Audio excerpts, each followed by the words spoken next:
The year was 1952. Dwight D. Eisenhower was running for president. Joe McCarthy was chasing commies. And Rocky Marciano had just knocked out Jersey Joe Walcott to become the heavyweight champion of the world. These were the days that Bill O'Reilly and Donald Trump will tell you were the good old days. You know, never mind segregation or the fact that women were having abortions with coat hangers and things like that. You know, these were the grand times there, Edith, before minorities ruined everything there. But there was a young man who worked as a cartoonist for Esquire magazine, and at that time he was bored of the magazine, and he convinced 50 investors to help him to launch a magazine idea. In this magazine, he would have thought-provoking articles coupled with, let's be honest, TNA, tits and ass. I mean, because men love to see that. And the first person that he profiled in that inaugural magazine was a woman who was named Norma Jean Mortensen, and he remembered her nudes from years ago, and he had her pictures in the first magazine, and the magazine was an instant success. And this woman, of course, went on to become known by the name of Marilyn Monroe. The magazine I'm talking about, of course, is Playboy, and the person who launched Playboy was none other than Hugh Hefner. And sadly, Hugh Hefner died a couple days ago at the age of 91, and throughout his long life, Hugh Hefner was probably the envy of millions of men, in particular in his heyday in the 50s and 60s. Like I said before, the 50s was seen as a, you know, sort of a bland, vanilla decade, but, you know, there was life, there was a pulse in that decade, and Hugh Hefner certainly had his pulse on the finger of America. And in particular, he had his finger on the pulse of the American male. And he was seen as hip and what was happening, you know what I mean? He had a television program that premiered in the late 1950s.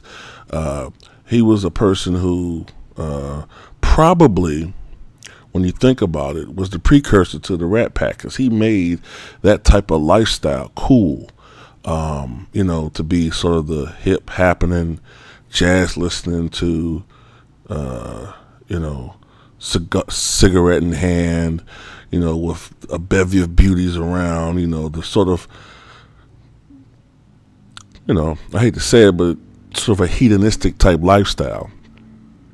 But Hugh Hefner was very altruistic as well, because from what I've read, since his passing, I've been reading some obituaries, and he launched Playboy clubs, and in these clubs there would be bunnies there, beauties, but there would be stand-up comics and acts and stuff, and he helped launch the careers of two notable black comedians, Bill Cosby and the recently departed Dick Gregory. And Hugh Hefner also featured on his programs and in his clubs Lenny Bruce, of course. And Lenny Bruce, of course, was a person who was known for having issues with the law because of the country's ridiculous obscenity laws at the time. These obscenity laws ruined Lenny Bruce's career, and I think, without a doubt, led to his untimely death at the age of 40. But Hugh Hefner, for all of the cool points he had and attained throughout his career, he had his detractors. There were some who felt that he was a chauvinist. This was particularly the opinion of many as the feminist movement began in the 1970s. They called him a chauvinistic male pig. I disagree with that. And of course, he became a reality TV star for a younger generation of people.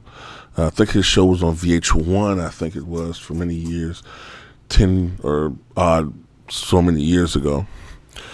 But I always got a sense with Hugh Hefner that there was a sense of sadness with him. And what I mean by that is I think that he never found happiness, the type of happiness that you would think he would have achieved. I mean, the man was a multi-millionaire. He got to sleep with so many beautiful women. He lived a lifestyle where he, had been simultaneously married, but he had girlfriends and, had orgies. And he had the type of life that so many millions of men want to live. But I don't think the man was very happy. I don't think he was like a brooding, melancholy, suicidal man or anything like that. But I think that underneath some of the smirk and personality, I think there was a sad soul there who never quite found true love. But many people loved his magazine, and that will be his legacy as his baby. Of course, there have been magazines that were raunchier. Hustler, Penthouse. You could say that the magazine is sort of, you could even make the case that the Playboy magazine is sort of past tense. You know what I mean? Who reads anymore? You could definitely tell by the comprehension level of so many people in this country now that they don't really read.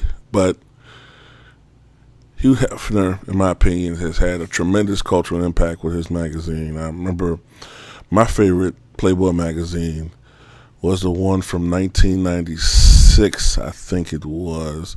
95 or 96. And yes, this doesn't mean I was looking at Playboy when I was a teenager. But my favorite when I was, one was the one with Anna Nicole Smith. And what I remember about that magazine were the huge articles. I mean, just big, juicy, well-written articles. Yeah. Great articles. And, the backstories were just beautiful. And Nicole Smith wasn't bad either. But I feel like a pervert doing this one, man. I feel a little perverted doing this video. But I got to shout out Hugh Hefner, man. A legend. We lost him. Rest in peace.